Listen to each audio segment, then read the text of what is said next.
por fe en su palabra y porque han sido conocidos como ese trigo de Dios. Entonces, ¿quién se queda en el arrebatamiento y será salvo? Un pueblo escogido, preservado por Dios, sellado en la frente por Dios como pueblo de Dios. O sea que ellos van a poder, tienen la capacidad de Dios, el poder de Dios, la fuerza de Dios para enfrentar todos los momentos difíciles de la gran tribulación. Mire que no dice que todo, dice que ahí no aparece que la iglesia. Ahí está hablando los que han salido de la gran tribulación. O sea que hay un pueblo que se salva de la gran tribulación. Sí, hay un pueblo, pero se salva porque Dios los selló, porque Dios los marcó, porque los ángeles les van a ayudar, porque Dios mismo les va a ayudar a salir de la gran tribulación. Amén. Entonces, y eso lo vamos a profundizar sobre ese pueblo.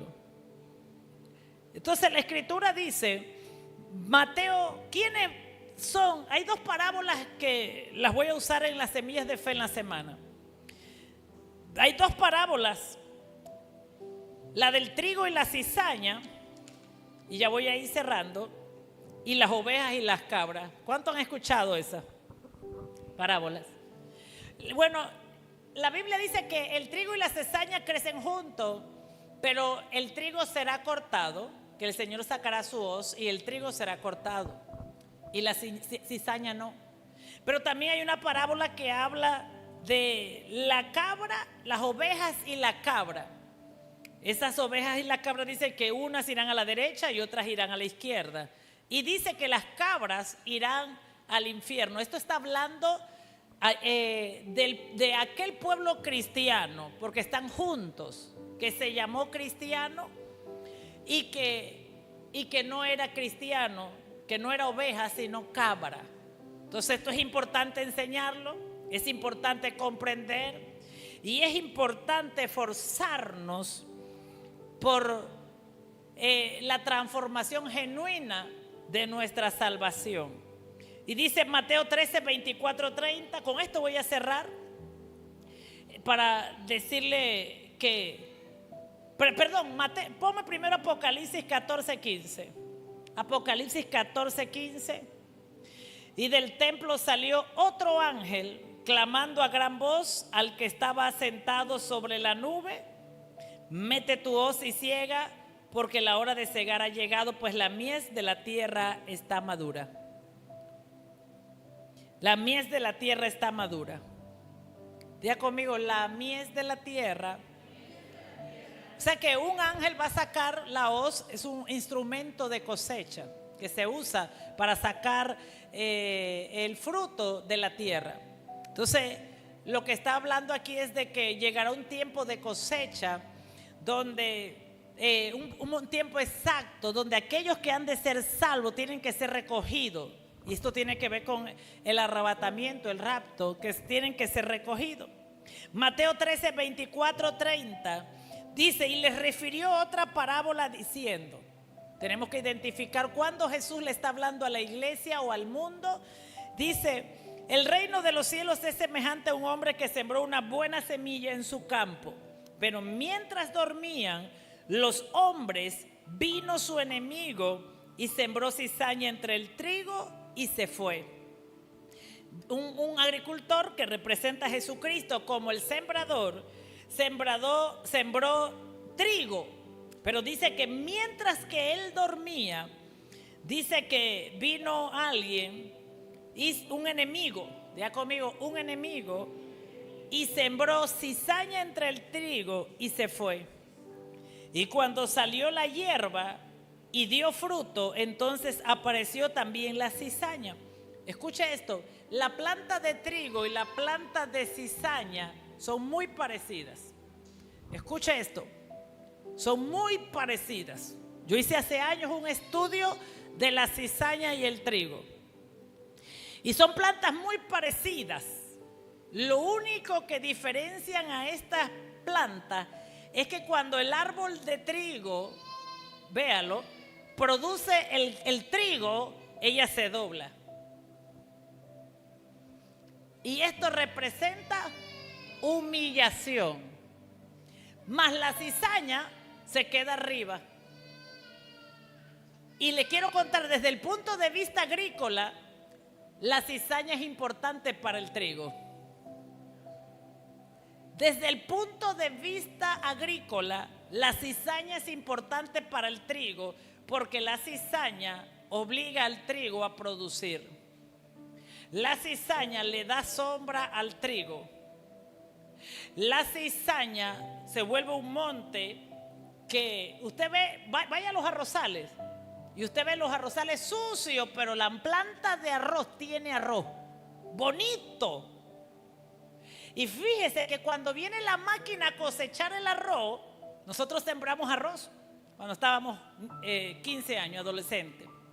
Y ahora se cosecha arroz con una máquina que cuando ella entra, tritura la cizaña y el trigo y saca solo el fruto del trigo. Entonces la diferencia entre el trigo y la cizaña es que el trigo se dobla, que representa humillación. Y la cizaña nunca se dobla. Y la manera que los ángeles van a reconocer la cizaña del trigo es que la cizaña nunca se dobla, nunca se doblega. ¿Comprende esto? Entonces, lo que Jesús está diciendo es, ¿qué quiero decir con esto? Que usted no puede decir, él es cizaña, porque es mi hermano, míralo, no cambia, esto, lo otro, Eric es cizaña porque él no cambia. Eso es falso. Porque dice que hasta la hora de la cosecha es que se puede diferenciar quién es cizaña y quién es trigo, hasta la hora de la cosecha. Amén. Y Dios mismo permitió que la cizaña fuera sembrada y hasta la hora de la cosecha no se puede diferenciar quién es trigo y quién es cizaña. ¿Y Dios por qué lo permitió? Porque la cizaña ayuda a crecer el trigo. Si no, vaya a ver por qué hay corderos con ovejas. Porque el cordero forma el carácter de la oveja. Por eso. Pero en el tiempo del arrebatamiento, en el tiempo del final de la iglesia, Jesucristo me va a decir a los ángeles, y son los ángeles que van a decir, van a escoger quién es oveja y quién es trigo. Perdón, quién es oveja y quién es cabra. Y va a decir, a la derecha las ovejas, a la izquierda las cabras. Y va a leerlo en la semilla de fe. A las cabras el Señor le va a decir, échenmelos allá al fuego. Y se los voy a decir a la semilla. ¿Por qué el Señor a las cabras que estaban dentro de la iglesia les dijo, mándenmelos a echar a estas cabritas al fuego? Ahí está clarito en la Biblia, las características. Dile al que está al lado, no somos una iglesia neófita. Somos una iglesia que caminamos en la palabra de Dios. Porque la palabra nos guarda. Yo no puedo decir que tú eres una cabra o una cizaña, porque mi hermano es Cristo quien lo va a definir. Y es un asunto personal entre tu corazón y el Señor. Él conoce, yo te veo aquí, tú me ves aquí, pero Él conoce nuestra intimidad, Él conoce nuestra interioridad, Él conoce quiénes somos. Por eso te toca a ti buscar las evidencias de la Biblia. Preocúpate por eso. Yo lo hice, yo cogí cuadernos y escribí todas las características que me llevaban en el arrebatamiento y cuáles me dejaban. Les paso ese dato. Y comencé a trabajar en lo que me dejaba. Comencé a trabajar. Así que dice así, y les refirió otra parábola diciendo, el reino de los cielos es semejante a un hombre que sembró buena semilla en su campo, pero mientras dormía los hombres, vino un enemigo y sembró cizaña entre el trigo y se fue. Y cuando salió la hierba y dio fruto, mire que ahí lo dice, entonces apareció también la cizaña. Vinieron entonces los siervos del padre de familia y le dijeron: Señor, ¿no sembraste buena semilla en tu campo? ¿De dónde pues tienes cizaña? Y él les dijo: un enemigo ha hecho esto. Y los siervos le dijeron: ¿quieres pues que vayamos y las arranquemos? Y él les dijo: no. Voy a hacerme acá. Versículo 29, hija, 29. Le dijo: no sea que al arrancar la cizaña arranquéis también con ella el trigo. Fíjese esto: arrancar la cizaña, también arranques el trigo. Amén. ¿Qué situación esta que nos mete el Señor? Amén. Fíjense que pueden andar dos juntos y yo pienso que este es cizaña y este es trigo, pero con el tiempo, cuando madure, puede ser al revés. Fíjense. Por eso dice la Biblia que el Espíritu Santo, la obra que empezó en ti, Él la terminará. Para yo saber quién eres tú, yo tengo que esperar que el Espíritu Santo termine la obra en ti. ¿No te parece eso lindo? Que Dios te cuidó de mí y Dios me cuidó de ti. Amén. Que es solo potestad de Él saber quién es cizaña y quién es trigo. Amén. Entonces mira lo que dice. Y Él les dijo, el 29, hija, el 29. Hoy ya lo leí. Y les dijo: no sea que al arrancar la cizaña arranquéis también con ella el trigo. Sigue, 30. Mire, que no le he dicho que su esposo es cizaña y usted es trigo, ¿eh? Cuidado que usted puede ser cizaña y el trigo se quedó en casa. Yo no he dicho eso, para que no se inventen cosas.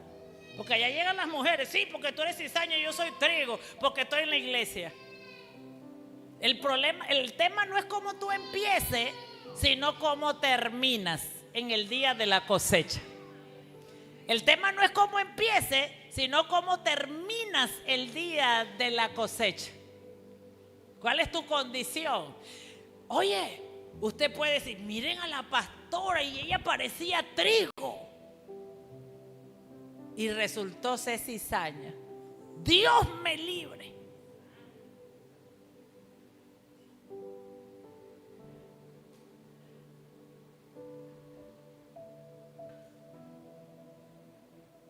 Amémonos los unos a los otros. ¿Vio? Porque el diablo no quiere que prediquen la palabra, sino que entretengan al pueblo. Porque cuando entretienen al pueblo, el pueblo nunca aprende. Pero cuando yo he aprendido que cuando le enseñan al pueblo, hay gente que yo estoy regando la semilla, nos vemos al final. Yo no puedo hacer más nada que eso, que regar la semilla. Nos vemos al final. Y dice el Señor: deja crecer juntamente lo uno y lo otro hasta la siega. Y al tiempo de la siega, yo diré a los segadores, vamos a leerlo todo. Y en el tiempo de la siega, yo le diré a los segadores: recoged primero la cizaña y atadla en manojos para quemarla, pero recoged el trigo en mi granero. Denle un aplauso al Señor Jesús.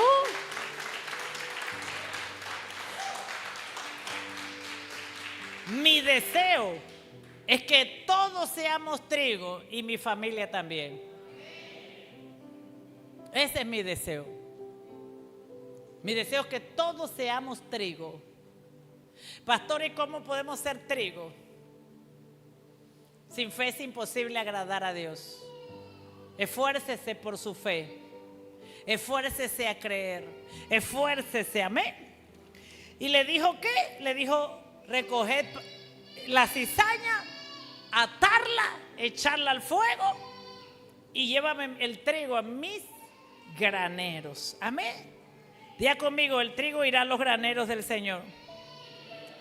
Entonces, escuche esto. Vamos a ver cuándo se cosecha el trigo.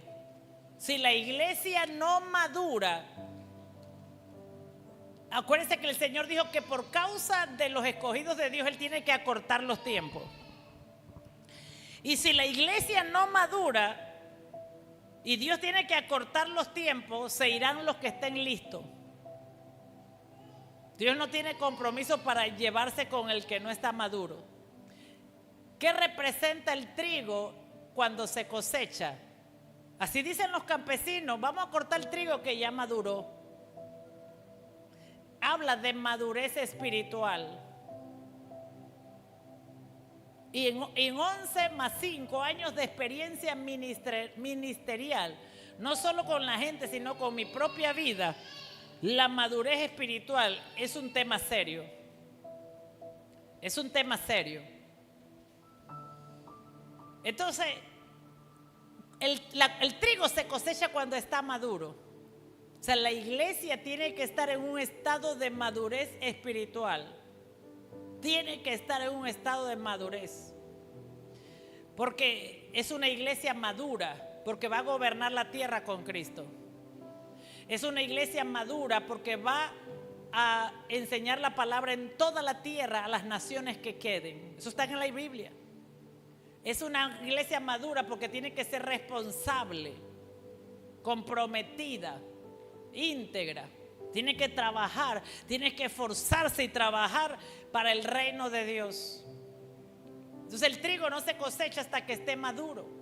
Esto que indica que el proceso de Dios que viene a la tierra en los próximos días, que ya empezó, es para llevar a la iglesia de Cristo a un estado de madurez, a un estado de compromiso, a un estado de integridad, a un estado de honra a Dios, de honrar a Dios. Entonces, una de las cosas que más nos debe preocupar como iglesia es: Señor, ¿en qué debo madurar? ¿En qué debo crecer? ¿Qué debo cambiar? Porque si usted y yo nos quedamos en la gran tribulación y no somos marcados por Dios, porque esa gente que se queda en la gran tribulación, no se crea que se van a quedar por ahí escondiéndose. Ellos se van a quedar para predicar el evangelio, como la iglesia de los Hechos. La tarea de ellos, como la iglesia de los Hechos, es predicar el evangelio en medio de la persecución.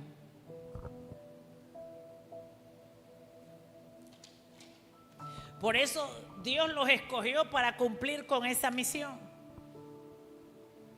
Entonces, nosotros los cristianos, que somos parte del cuerpo de Cristo a nivel mundial, debemos prepararnos. Digo, yo me estoy preparando hace 20 años. Y hay unos aquí que ya empezaron a prepararse. Pero mi exhortación es: no deje de prepararse. Y a los nuevos, déjese preparar. Vaya a la escritura, lea, escudriñe, aprenda, ponga como prioridad la palabra de Dios. Porque ¿de qué le sirve al hombre ganarse todas las cosas en la tierra si su alma se pierde? Y veíamos lejos esto, pero ya los dolores de parto están. No sabemos, porque dice la Biblia que nadie sabe la hora ni el día. Pero una cosa es la hora y el día, otra cosa son los tiempos. Porque Jesús mismo en Mateo 24 nos dio señales. Habrá nación contra nación, van a pelear guerra, y eso se está intensificando. Son señales de esta guerra, de estos tiempos que estamos viviendo. Así que yo le digo a la gente esto: como no sabemos la hora ni el día, porque hay gente que quiere saber la hora y el día para dejar el pecado el día antes, para obedecer a Dios el día antes, para comportarse bien el día antes. Pero en realidad, señores, desde que Dios nos abrió los oídos y los ojos para escuchar la palabra, es el día que Dios escogió para ser salvos. Es el día que escogió Dios para que nuestro nombre esté inscrito en el libro de la vida eterna. Es el día que escogió Dios para llamarnos a la salvación Y como usted ha visto, Dios no nos ha llamado por medio de Jesucristo para ira, sino para salvación. ¿A usted no le parece maravilloso que Dios nos ha escogido para ser salvos? Amén. Y desde el día que recibimos a Cristo, ese día, dice la Escritura, que cuando creemos en Él no seremos avergonzados, sino que seremos salvos. Amén. Seremos salvos. Entonces es tiempo de ponernos serios en la fe. Es tiempo. Y usted tiene que saber que donde está el Espíritu de Dios, ahí hay libertad para predicar la verdad. Que donde está el Espíritu de Dios, ahí hay libertad para hablar a la iglesia, ahí hay libertad para enseñar la palabra. Y usted debe saber que como cuerpo de Cristo que portamos al Espíritu Santo, eso es lo que Dios nos ha mandado a hacer, a edificar el cuerpo de Cristo. Amén. Así que es tiempo, señores, es tiempo, porque los tiempos se están poniendo como están. Y nuestra confianza está plena en Dios y en su palabra. Nuestra confianza y nuestra seguridad está solo en Jesús. Y como dije al principio, los anticristos han existido desde, dice el apóstol Pablo, siempre han estado. Ya anda por ahí. Pero habrá un anticristo, dice, que se manifestará y que retiene su manifestación el Espíritu Santo y la iglesia que dice, ven Señor Jesús. El Espíritu Santo y la esposa que dicen, ven Señor Jesús. O sea que la esposa y el Espíritu Santo que fue dado para la iglesia, para la esposa de Cristo, porque hay gente que están fuera del cuerpo de Cristo y creen que ellos están siendo usados por el Espíritu Santo. Pero el Espíritu Santo fue dado al cuerpo de Cristo y ellos son los que son el templo de Dios y el templo del Espíritu Santo. Son la voz de Dios en la tierra. Son la iglesia. Amén. Así que cuidémonos y que todo lo que podamos aprender en esta nueva temporada que fue hermosa, estamos en una transición hermosa. Es una temporada de salvación. Como dijeron los que predicaron en el CAP, que estamos vestidos de gracia, estamos vestidos de gloria. La esposa está vestida de favor. La esposa está vestida de gracia, de vestiduras de gloria de Dios. Y debemos aprovechar, usted debe entender que estamos en ese tiempo para aprovechar, para recoger la cosecha y para hacer la obra de Dios más efectiva. Así que le damos la gloria a nuestro Señor Jesucristo. Dele un aplauso, dele a Él la honra, la gloria y la alabanza en el nombre de Jesús. Amén. Hay puntos que vamos a profundizar en las semillas de fe y que vamos a profundizar en la semana para que usted comience a conocer. Y usted debe interesarse porque el deseo de Dios es que usted tenga libertad en el conocimiento de Él. Dice para que Dios, oremos, esta debe ser nuestra oración, Señor, que la tenemos todos los días en nuestra iglesia, los intercesores de la madrugada oramos, abre los ojos del entendimiento para que nos alumbre el evangelio de Cristo, para que podamos conocer la voluntad de Dios, que es buena, que es perfecta y es agradable. Toda la iglesia, todo el cuerpo de Cristo debe estar orando así. Señor, ilumina los ojos de mi entendimiento. Hay cosas que yo no entiendo y yo me meto y a veces demoro 3 días, 5 días. Y oro, Señor, ilumina los ojos de mi entendimiento para comprender tu voluntad. Porque la voluntad de Dios es buena, es perfecta y es agradable. Y aunque no entendemos a veces las cosas, no las entendemos, solo Dios nos puede iluminar para entenderlas. Amén. Y nosotros como iglesia así oramos. Ilumina los ojos de nuestro entendimiento para entender lo que yo no entiendo. En vez de pelear con eso, necesitamos que Dios nos ilumine. Y le digo estas palabras. En el mundo no hay proceso. Es más, las familias están sin procesos. ¿Por qué? Porque el proceso purificador solo lo tiene la iglesia. Yo he llegado a esa conclusión. El proceso que purifica el carácter para que nuestro carácter sea como el de Cristo lo tiene la iglesia. Y ese proceso no es fácil. Porque yo hago lo que me da la gana en la casa. Yo no, pues.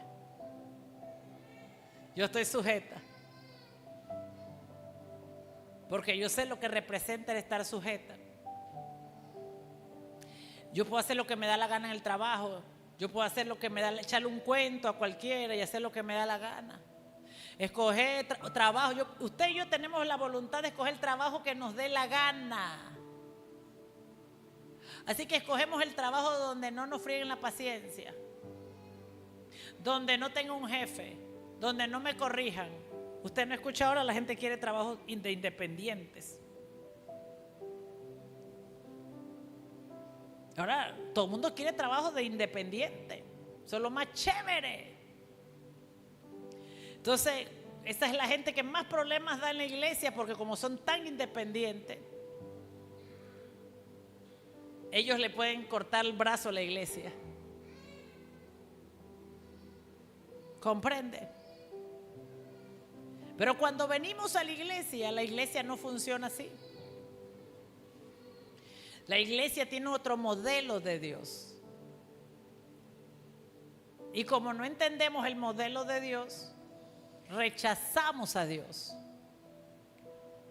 Pero el diseño de la iglesia que va a ser arrebatada lo tiene la iglesia, no el mundo. ¿Qué dijo Jesús? El mundo no recibe al Espíritu Santo. Así que donde no está el Espíritu Santo, ahí no hay proceso. Es imposible que alguien pueda procesar a alguien, porque esto no es una obra de hombre ni humana, es una obra única del Espíritu Santo, porque la Biblia dice que el Espíritu Santo es el que convence de justicia, de pecado y de juicio. Así que donde el Espíritu Santo no está, ahí no hay nadie que te convenza de algo. Ahí no hay nadie que te convenza de justicia, de juicio y de pecado. Ahí tal vez estás tú tratando de convencer a alguien que te compre algo. Pero esta es una labor única del Espíritu Santo y es un privilegio único que lo tiene la iglesia, porque ni Israel lo tiene. Por eso Israel no cree en Jesucristo, porque ellos no recibieron al Espíritu Santo. Por eso no hay quien los convenza de que Cristo es el Hijo de Dios, el Salvador del mundo, porque Jesús mismo dijo que el único que podía hacer esto era el Espíritu Santo. Así que donde no está el Espíritu Santo, mi hermano, ahí no está la obra de Cristo. Por eso, y como el Espíritu Santo fue dado a la iglesia, el Espíritu Santo está en la iglesia y en el cuerpo de Cristo, formándote para salvación. Pero no me digas a mí que es en el trabajo donde te están formando, donde ahí no está el Espíritu Santo. Porque Jesús mismo dijo que esta era una obra única de Él. Única, única.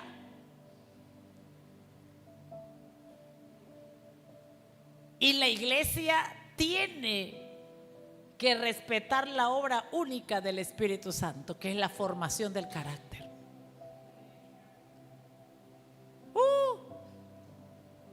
Yo le coqueteo a mi esposo y lo convenzo, pero al Espíritu Santo no. Yo le puedo echar 2 cuentos a mi esposo y tal vez lo convenza, pero al Espíritu Santo no.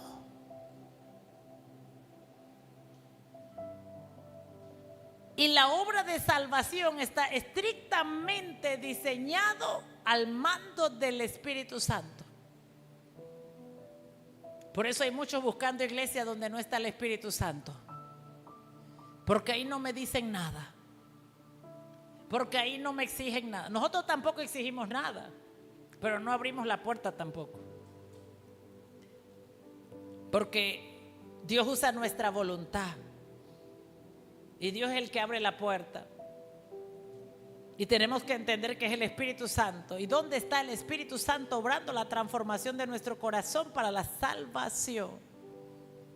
Para la salvación.